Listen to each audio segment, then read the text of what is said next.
দশম খণ্ড, চতুর্থ পরিচ্ছেদ। ব্রাহ্ম সমাজ ও ঈশ্বরের ঐশ্বর্য বর্ণনা। পূর্বকথা।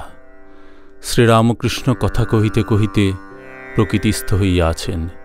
কেশবের সহিত সহাস্যে কথা কহিতেছেন। এক ঘর লোক উৎকর্ণ হইয়া সমস্ত শুনিতেছেন ও দেখিতেছেন। সকলে অবাক যে তুমি কেমন আছো ইত্যাদি কথা আদৌ হইতেছে না, কেবল ঈশ্বরের কথা। শ্রীরামকৃষ্ণ কেশবের প্রতি বলিলেন, ব্রহ্মজ্ঞানীরা অত মহিমা বর্ণনা করে কেন? হে ঈশ্বর, তুমি চন্দ্র করিয়াছ, সূর্য করিয়াছ, নক্ষত্র করিয়াছ, এসব কথা এত কি দরকার? অনেকে বাগান দেখেই তারিফ করে, বাবুকে দেখতে চায় কজন? বাগান বড় না বাবু বড়? মদ খাওয়া হলে সুঁড়ির দোকানে কত মন মদ আছে তার হিসাবে আমার কি দরকার? আমার এক বোতলেই কাজ হয়ে যায়। নরেন্দ্রকে যখন দেখি কখনো জিজ্ঞাসা করি নাই, তোর বাপের নাম কি, তোর বাপের কখানা বাড়ি?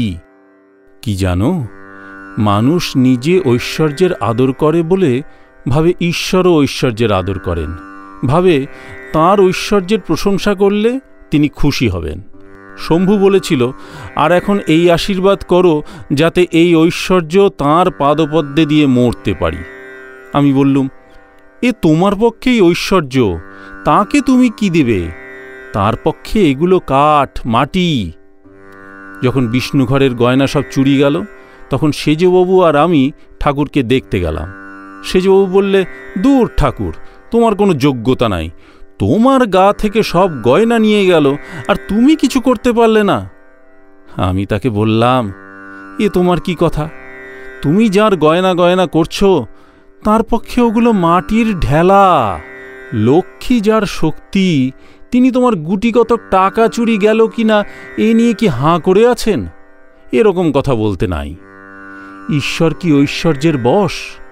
তিনি ভক্তির বশ। তিনি কি চান? টাকা নয়, ভাব, প্রেম, ভক্তি, বিবেক, বৈরাগ্য এইসব চান। যার যেমন ভাব, ঈশ্বরকে সে তেমনই দেখে। তমগুণী ভক্ত সে দেখে মা পাঁঠা খায় আর বলিদান দেয়। রজগুণী ভক্ত নানা ব্যঞ্জন ভাত করে দেয়। সত্যগুণী ভক্তের পূজার আড়ম্বর নাই, তাঁর পূজা লোকে জানতে পারে না। ফুল নাই তো বিল্বপত্র গঙ্গা জল দিয়ে পূজা করে, দুটি মুরকি দিয়ে কি বাতাসা দিয়ে শীতল দেয়, কখনো বা ঠাকুরকে একটু পায়েস রেঁধে দেয়।